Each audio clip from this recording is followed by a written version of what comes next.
Hi good morning. నేను మీ Shiva at tour vlogs. నేను నేపాల్ టూర్కి వెళ్తున్నాను. మీకు ఈ వీడియోలో నేపాల్ టూర్ గురించి కంప్లీట్ ఇన్ఫర్మేషన్ చెప్తాను. ఫస్ట్ నేను సెలెక్ట్ చేసుకుంది సోనౌలి బోర్డర్. అది యూపీ స్టేట్లో ఉంటుంది. అందుకే నేను హైదరాబాద్ నుంచి గోరఖ్పూర్ వరకు ఫ్లైట్లో వెళ్తున్నాను. ఈ టూర్కి యాక్చువల్గా పాస్పోర్ట్ అవసరం లేదండి.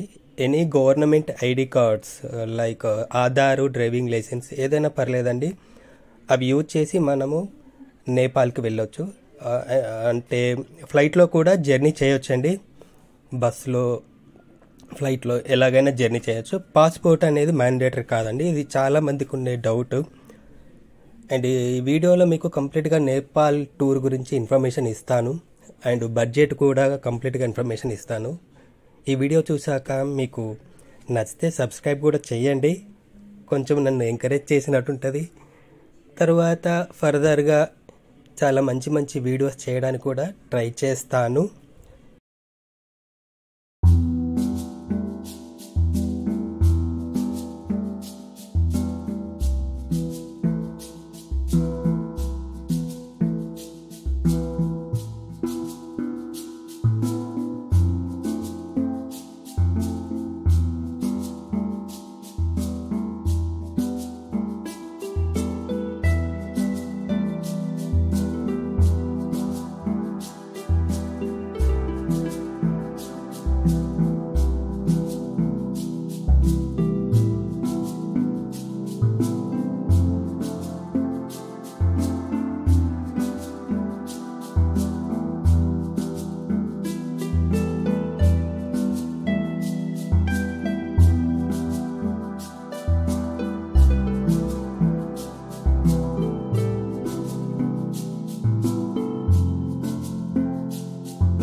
గోరఖ్పూర్ ఎయిర్పోర్ట్ నుంచి బయటకు వచ్చేసిన తర్వాత కంప్లీట్గా మీరు ఇలా కొంచెం ముందుకు రాగానే మీకు ఈ రోడ్ కనిపిస్తుందండి. ఇలా అక్కడ షేరింగ్ ఆటోస్ కూడా ఫుల్గా ఉంటాయి. 20 రూపీస్ ఇస్తే గోరఖ్పూర్ ఎయిర్పోర్ట్ నుంచి సోనౌలి వెళ్ళడానికి ఆ బస్ స్టాప్ దగ్గరికి తీసుకెళ్తారండి. జస్ట్ 20 రూపీసే. అక్కడ నుంచి మనకి క్యాబ్స్ కానీ బస్సెస్ కానీ ఫుల్గా అవైలబుల్గా ఉంటాయి. బస్ ఛార్జ్ వచ్చేసి 375 రూపీస్ అలా ఉందండి. క్యాబ్ సర్వీసెస్ వచ్చేసి 500 రూపీస్ నుంచి 800 రూపీస్ అలా ఛార్జ్ చేస్తున్నారు. మనం బార్గెనింగ్ చేస్తే ఒక 500 రూపీస్ వరకు కూడా తీసుకెళ్తారు. అక్కడ నుంచి మనకు 93 కిలోమీటర్స్ అండి సోనౌలి బార్డర్కి. అప్రాక్సిమేట్లీ కార్ అయితే ఒక 3 అవర్స్లో తీసుకెళ్తారు. బస్ అయితే కొంచెం టైం పట్టుద్ది. ఇప్పుడు మీరు చూసేది లిట్టి చౌక్ అండి. ఆ ప్లేస్లో కొంచెం ఫేమస్ ఫుడ్ బియ్యం పిండితోటి చేస్తారండి. అది లోపటేమో శనగపిండితోటి చేసిన కర్రీ ఉంటుంది, పైన బియ్యం పిండితోటి అలా ఉండలాగా చేస్తారు. కట్టెల మీద కాలుస్తారండి. అది ఒకసారి టేస్ట్ చేద్దామని చూశాను కానీ ఓకే అనిపించింది. ఫస్ట్ టైం కదా. సో అక్కడ అది ఆ ఫుడ్ చాలా ఫేమస్ అని అందరు అన్నారు. నేను కూడా ఒకసారి టేస్ట్ చేసి చూశాను.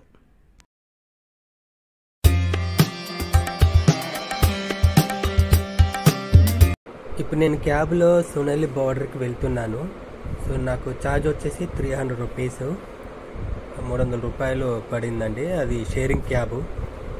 అక్కడికి వెళ్ళాక మళ్ళీ బార్డర్ దాటిన తర్వాత బస్సెస్ ఏది ఉంటే అది ఎక్కేస్తాను.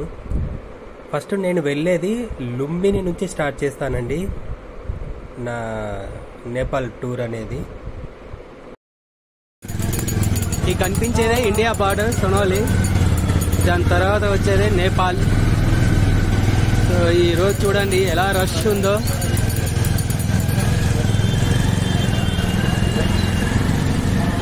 ఇండో నేపాల్ దగ్గర ఫుల్ రష్ ఉంది. ఇది సోనౌలి బార్డర్.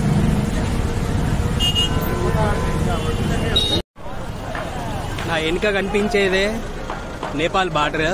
ఆల్రెడీ అచ్చు క్రాస్ చేసి లోపలికి వచ్చేసా. సో ఈరోజు చాలా రష్ అంటే చాలా రష్ ఉన్నారు. సో పెద్దగా ఇమిగ్రేషన్ చెకింగ్ అలాంటిది ఏమీ లేదు.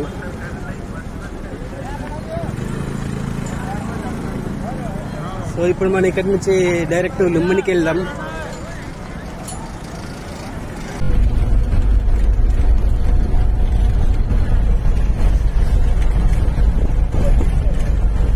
ఇప్పుడే నేను ఎన్సిల్ సిమ్ తీసుకున్నాను. సో సో ఎవరైనా అందరూ బార్డర్లో తీసుకుంటారు సిమ్, బట్ నేను లోపలికి వచ్చి లుంబినిలో తీసుకున్నాను. నాకు నేపాలీ కరెన్సీలో 400 రూపీస్ పడింది. 8 GB data, unlimited YouTube, and night 11 to 6కి అన్లిమిటెడ్ కాలింగ్, 28 days. సో నాకు కొంచెం రీజనబుల్గా అనిపిస్తుంది ఇది. అట్లయితే బార్డర్లో మాత్రం కొంచెం కాస్ట్ హెవీగా ఉందని టాక్. నేను కూడా అడిగి చూసాను, కొంచెం కరెక్ట్గా అనిపించలేదు. ఎందుకంటే సిమ్కి 250 రూపీస్, మళ్ళీ రీఛార్జ్కి సపరేట్గా తీసుకుంటున్నారు. అలాగే కొంచెం లోపలికి వస్తే షాపులలో కొంచెం తక్కువనే ఇస్తున్నారు. ఇక్కడ నేపాల్లో ఎన్సెల్ సిమ్ అనేది ఫేమస్. నెట్వర్క్ చాలా బాగా వస్తుంది. ఇమ్మీడియట్గా యాక్టివేషన్ అయిపోయింది. ఇప్పుడు నేను లుంబినిలో ఉన్న మాయాదేవ్ టెంపుల్కి వెళ్తున్నాను. సో అక్కడికి వెళ్ళిన తర్వాత నైట్ అక్కడే స్టే చేస్తా. ఓకే, వచ్చేసాం. చూద్దాం ఎలా ఉంటుందో నేపాల్. మీకు అక్కడ కనిపిస్తుంది కదా గేట్, అదే లుంబిని గేట్ ఎంట్రన్స్.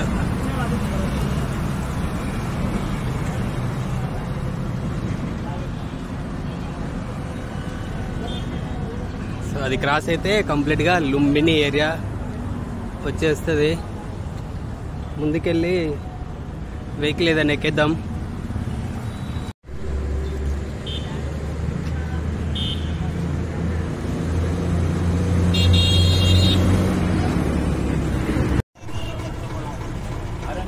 ఇప్పుడే లుంబినికి బస్ ఎక్కాను నేను.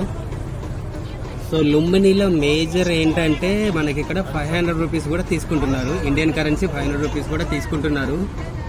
బట్ కాఠ్మాండు ఆ ఏరియాలో మాత్రం చెల్లదని చెప్పారు. సో ఎవరైనా బార్డర్లో మర్చిపోతే లుంబినిలో స్టే చేయాలనుకుంటే సో టెన్షన్ పడాల్సిన అవసరం లేదు, మనీ ఎక్స్చేంజ్ చేయలేదని.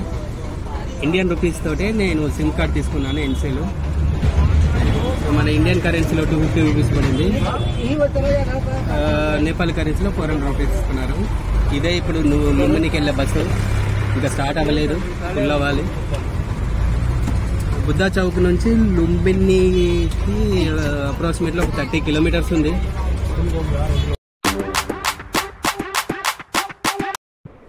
మనం సోనాలి బార్డర్ దాటిన తర్వాత నేపాల్లో ఫస్ట్ ఏరియా వచ్చేది బెలాహియా అండి. అక్కడి నుంచి సిద్ధార్థ నగర్ ఒక 3 కిలోమీటర్ డిస్టెన్స్లో ఉంటుంది. అక్కడి నుంచి లుంబిని వచ్చేసి 30 కిలోమీటర్ డిస్టెన్స్లో ఉంటుంది. సో లుంబిని దగ్గరికి వెళ్ళిన తర్వాత అక్కడ మీకు కావాల్సిన హోటల్ ఫెసిలిటీస్ కానీ ఎవ్రీథింగ్ అక్కడ అన్ని ఫెసిలిటీస్ ఉన్నాయండి లుంబిని ఏరియాలో. నియర్ టు మాయాదేవి టెంపుల్ అండి అది. Good morning everybody. ఈరోజు నేను లుంబినిలో ఉన్న టెంపుల్కి వెళ్తున్నాను, మాయాదేవి టెంపుల్ అండ్ బుద్ధ స్టాచ్యూది. బుద్ధుని బర్త్ ప్లేస్ అది. నేను తీసుకున్న హోటల్ ఇదే. మన ఇండియన్ కరెన్సీలో 600 రూపీస్ పడింది. So just normal. ఇప్పుడు మీరు చూస్తున్న బ్యాక్గ్రౌండ్ నేను నైట్ స్టే చేసిన హోటల్. కాస్ట్ వచ్చేసి నాకు ఒక నైట్ వచ్చేసి 600 రూపీస్ పడింది. సింగిల్గా వెళ్తే మాత్రం సూటబుల్ అండి, ఫ్యామిలీతో వెళ్తే ఇది సూట్ అవ్వదు. ఈ ఏరియా వచ్చేసి పార్సా చౌరస్తా అంటారండి. ఇది ఇక్కడ నుంచి మాయాదేవి టెంపుల్ ఒక 3 కిలోమీటర్ డిస్టెన్స్లో ఉంటుంది. ఇది పార్సా చౌరస్తా. అండ్ నేను బార్డర్లో కూడా మనీ ఎక్కడ ఎక్స్చేంజ్ చేయలేదంటే లుంబిని లోపలికి వచ్చిన తర్వాతనే నేను మనీ ఎక్స్చేంజ్ చేశాను. బార్డర్లో కమిషన్ తీసుకుంటున్నారు, అందుకే నేను లుంబిని లోపలికి వచ్చిన తర్వాతనే మనీ ఎక్స్చేంజ్ చేశాను. ఎలాంటి కమిషన్ కూడా తీసుకోలేదు. మీకు కొన్ని శాంపిల్గా ఫొటోస్ తీసి పెడుతున్నాను, చూడండి అమౌంట్.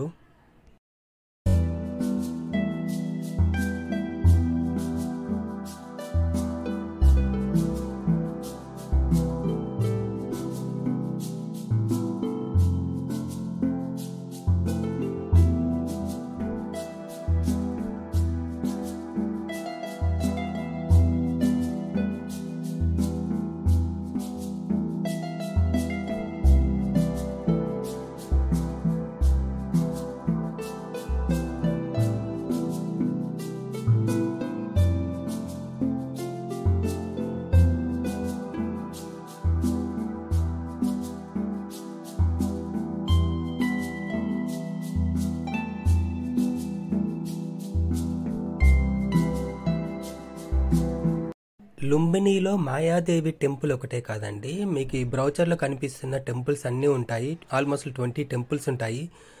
ఆల్మోస్ట్ ఒక 3-4 కిలోమీటర్స్ డిస్టెన్స్లో ఈ టెంపుల్స్ అన్నీ ఉంటాయండి. అందుకే అక్కడికి వెళ్ళాక మనము ఒక ఆటో కానీ ఇలా రిక్షా కానీ మాట్లాడుకోవడం బెటర్. ఎందుకంటే మినిమం 3 అవర్స్ టైం పట్టుద్దండి. ఆటో వాళ్ళైతేనేమో 1000 రూపీస్ ఛార్జ్ చేస్తున్నారు, ఇలా రిక్షా వాళ్ళైతేనేమో 500 రూపీస్ ఛార్జ్ చేస్తున్నారు. ఇంకొంచెం బార్గెనింగ్ చేస్తే 400 రూపీస్ కూడా వస్తున్నారు. ఈ రిక్షా వాళ్ళు కూడా గైడ్ చేస్తున్నారండి. ఎవ్రీ టెంపుల్ నేమ్ అవన్నీ ఏ కంట్రీకి సంబంధించింది అనేది కూడా గైడ్ చేస్తున్నారు. ఎందుకంటే అక్కడ ఉన్న 20 టెంపుల్స్ డిఫరెంట్ కంట్రీలో మోడల్స్ అండి, బుద్ధిని టెంపుల్ మోడల్స్ అవన్నీ. సో మినిమం 3 అవర్స్ టైం పట్టుద్ది. కానీ చాలా అంటే చాలా బాగుంటుందండి. లొకేషన్స్ ఎవ్రీథింగ్ అవన్నీ చాలా టెంపుల్స్ పగోడా స్టైల్స్లో ఉంటాయండి. కొన్ని టెంపుల్స్ చాలా అద్భుతంగా ఉన్నాయండి, నిజంగా చాలా బాగున్నాయి.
(1997లో యునెస్కో వాళ్ళు లుంబినిని ప్రపంచ వారసత్వ ప్రదేశంగా గుర్తించిందండి.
ఇప్పటివరకు మీరు డిఫరెంట్ స్టైల్ కంట్రీ టెంపుల్స్ చూశారు.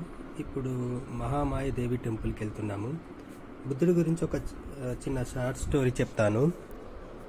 బుద్ధిని అసలు నేమ్ వచ్చేసి సిద్ధార్థ గౌతమ. గౌతమ అంటే ఎవరో కాదండి, తను పెంచిన తల్లి నేమ్ అండి అది. గౌతమ అంటే బుద్ధుడిని పెంచిన తల్లి నేము. ఫాదర్ నేమ్ వచ్చేసి శుద్ధోదనుడు, మదర్ నేమ్ వచ్చేసి మహామాయదేవి. మహామాయదేవి గర్భంతో ఉన్నప్పుడు తన తండ్రి గారింటికి వెళ్తుందండి ప్రసవానికి. అలా వెళ్ళినప్పుడు మార్గ మధ్యంలో లుంబిని అనే ప్రాంతంలో ఏదైతే ఇప్పుడు మీరు చూస్తున్నారో అదే ప్లేసులో ఒక సాల వృక్షం క్రింద ఒక మగ బిడ్డకి జన్మనిస్తుంది. తనే గౌతమ బుద్ధుడు. సో అలా జన్మనిచ్చిన తర్వాత కొన్ని రోజులకి మహామాయదేవి మరణిస్తుంది.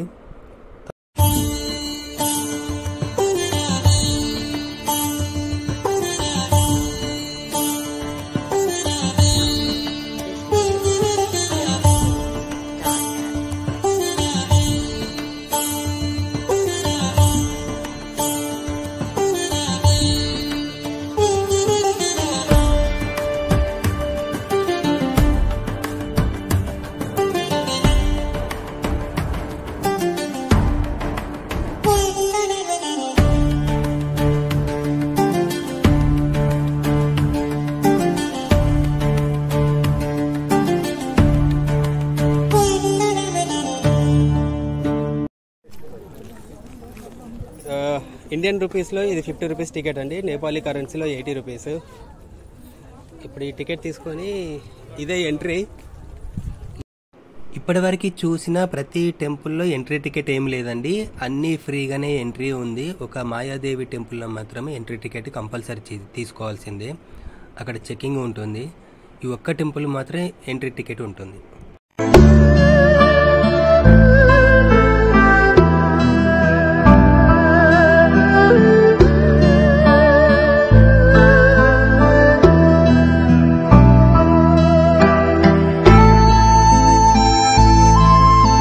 అలా మాయాదేవి చనిపోయిన తర్వాత శుద్ధోదనుడు గౌతమ బుద్ధునికి ఒక రాజుగా ఉండవలసిన లక్షణాలన్నీ నేర్పిస్తాడండి. యుద్ధ ప్రావీణ్యాలు అవన్నీ నేర్పించిన తర్వాత తనకి 16 సంవత్సరాలు వచ్చిన తర్వాత యశోధరతోటి పెళ్లి జరుగుద్దండి. తనకి ఒక కుమారుడు కూడా జన్మిస్తారు. తన పేరు వచ్చేసి రాహుల. అలా 29 సంవత్సరాలు గౌతమ మహర్షి ఒక రాజుగా ఎలాంటి కర్తవ్యం నెరవేర్చాలో అవన్నీ చేస్తాడు. బట్ ప్రతిరోజు ఏదో ఒక థింకింగ్ అండి, అంటే ఏదో ఒకటి ఆలోచిస్తూనే ఉంటాడు. ఇది కాదు లైఫ్, ఇలా ఉండదు, నేను అనుకున్న లైఫ్ ఇది కాదు అని తన ఆలోచన పడుతూనే ఉంటాడు. అలా ఆలోచిస్తూనే ఉంటాడు. ఎందుకంటే శుద్ధోదనుడు గౌతమ మహర్షిని ఎక్కడికి వెళ్ళనివ్వడు. ఒక మామూలు మనిషి ఎలాంటి ప్రాబ్లమ్స్ ఫేస్ చేస్తాడో అనే విధము తనకి ఏది తెలియకుండా చేస్తాడన్నట్టు. తర్వాత 30వ సంవత్సరం వచ్చినప్పుడు తను అనుకోకుండా ఒకరోజు బయటికి వెళ్ళి ప్రతి సిచ్యువేషన్ చూస్తాడు. అంటే ఒక ముసలి వాడిని, తర్వాత ఫేస్లో మొత్తం ముడతలు వచ్చిన ఒక పర్సన్ని, చనిపోయి ఉన్న పర్సన్ని, అవన్నీ చూసిన తర్వాత గౌతమ మహర్షికి అప్పుడు ఒక విధమైన థింకింగ్ వస్తుంది, ఇది కాదు లైఫ్ అని. అప్పుడు బయటకు వచ్చేస్తాడండి అక్కడి నుంచి. ఏదైతే రాజ్యం నుంచి ఉంటాడో ఆ రాజ్యం నుంచి కంప్లీట్గా బయటకు వచ్చే. బుద్ధునికి హెయిర్ స్టైల్ కొంచెం డిఫరెంట్గా ఉంటుంది. కర్లీ హెయిర్ లాగా చూడడానికి చాలా డిఫరెంట్గా ఉంటుంది. అది అందరూ చూసి కర్లీ హెయిర్ అనుకుంటారు కొందరేమో యాక్చువల్గా స్టోరీ అనేది తెలుసా అండి కొందరికి. సో తెలియని వాళ్ళకి చెప్తున్నాను, అది హెయిర్ స్టైల్ కాదండి, అవి నత్తలండి. 108 నత్తలు. ఒకరోజు బుద్ధుడు ధ్యానంలో కూర్చున్నప్పుడు ఆ సన్లైట్కి హెడ్ హీట్ అవుతూ ఉంటుంది. ఆ తల హీట్ అవుతూ ఉంటే ఒక నత్త చూస్తుంది అన్నట్టు. సో స్వామివారికి ఇబ్బందిగా అవుద్ది, ధ్యానంలో కూర్చున్నారు కదా, ధ్యానానికి ఇబ్బంది అవ్వకూడదని తనొచ్చి అక్కడ ఒక ప్లేస్లో సెట్ అయిపోతుంది. అలాగే ఇంకా 107 నత్తలు కూడా అలాగే ఫాలో అయ్యి స్వామివారికి తలపైన కరెక్ట్గా హెడ్కు మొత్తం కంప్లీట్గా కవర్ అయ్యేటట్టుగా అలాగే కూర్చుండిపోతాయి అన్నట్టు. ఆ సన్లైట్కి ఆ నత్తలన్నీ చనిపోయి అలాగే సెట్ అయిపోతాయండి. సో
ఇప్పుడు ఇది మీకు కనిపించేది బుద్ధ స్టాచ్యూ దగ్గర ఒక 3 కిలోమీటర్ డిస్టెన్స్ లో భైరవ చౌక్ అని ఉంటుంది.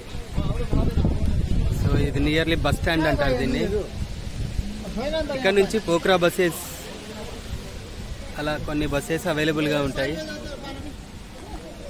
ఇది భైరవ బస్ స్టాండ్.